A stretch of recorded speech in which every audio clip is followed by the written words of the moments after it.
Alright class, it's December 18 paper 2-2. Kamal earned a total of 32500 in 2017. He paid 9% of this amount into his pension. He paid 22% tax on the remainder of his earning. Calculate the amount left after paying his pension and his tax. तो उसकी जो income है वो कितनी है 32,500. उसमें से उसने कितना दिया 9% टैक्स दिया. तो 9% टैक्स देने के बाद उसकी अमाउंट बचेगी कितनी. तो 9% माइनस अगर हो गया तो मतलब 91% रह गया. ठीक है, तो मैं 32,500 का 91% निकाल लेता हूँ and that is equals to 29575.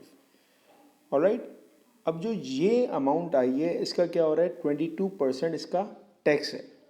तो 22% अगर टैक्स दे दिया इसका मतलब है बचा कितना. तो आपने 100 में से 22 माइनस किया सो दैट विल बी 78. इसका मतलब अब ये 78% बच जाएगा इसका. ठीक है, तो हम इसको मल्टीप्लाई कर लेंगे 29575 and then divided by 100. So the answer will be 23068.5. ये अमाउंट उसका बच जाएगा. Part B, Kamal invest $1,200 in a saving account paying 1.8% per year compound interest. He left the money in the account for 5 years. Calculate the amount of money in the account at the end of 5 years. Give your answer correct to the nearest cent.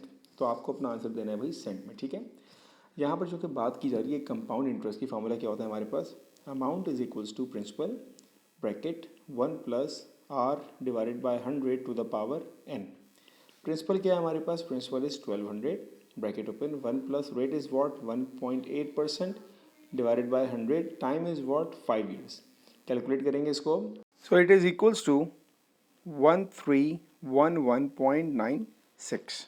Part C, it says that Kamal also invested some money in a different saving account for 5 years time. आपको मिल गया.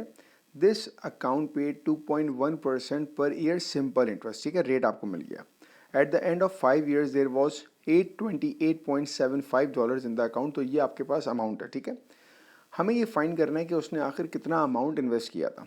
तो amount होता क्या है, amount is equals to principal plus interest. Principal तो मुझे मालूम ही नहीं है, मुझे अमाउंट मालूम है 828.75 is equals to principal plus interest is what, interest is P R T divided by 100. R is what, R is 2.1%, 2.1 time is what, time is 5 years. अब इसको सिंप्लीफाई करेंगे तो पहले यहाँ पर लेंगे हम लोग एलसीएम.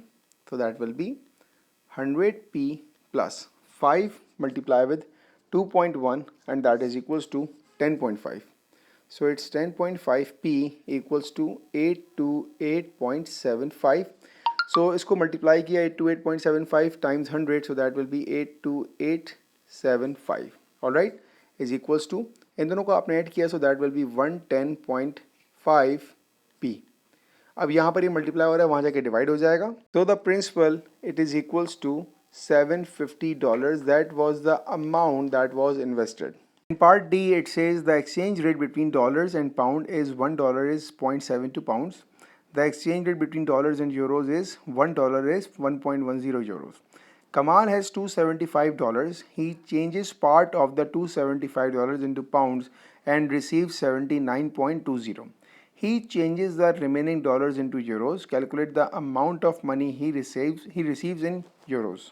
पहली चीज़ मैं ये फाइंड करता हूँ कि उसने आखिर कितने डॉलर्स को कन्वर्ट किया. ठीक है ना, उसके लिए मैं क्या करूँगा भाई, अगर $1 में मेरे पास 0.72 यूरोज़ हैं, ठीक है, सॉरी पाउंड्स हैं, तो 79.20 पाउंड्स में कितने डॉलर्स होंगे. ऑलराइट, तो ये मुझे क्रॉस मल्टीप्लाई से मिल जाएगा.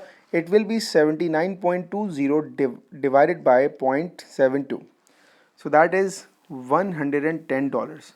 इसका मतलब ये हुआ कि 275 में से उसने 110 को कन्वर्ट कर दिया. ठीक है, तो उसके पास बचे कितने, उसके पास बचे अब $165. अब क्या कहा, he changes the remaining dollars into euros. अब यहाँ पर लगेगा ये वाला फैक्टर कि अगर आपके पास $1 है तो 1.10 यूरोज़ हैं. अगर $165 होंगे तो कितने यूरोज़ होंगे, और इसका आंसर हमें क्रॉस मल्टीप्लाई से मिल जाएगा कि y equals to 165 multiply with 1.10. Alright, तो इसको आपने मल्टीप्लाई किया तो that is equals to 181.5 euros.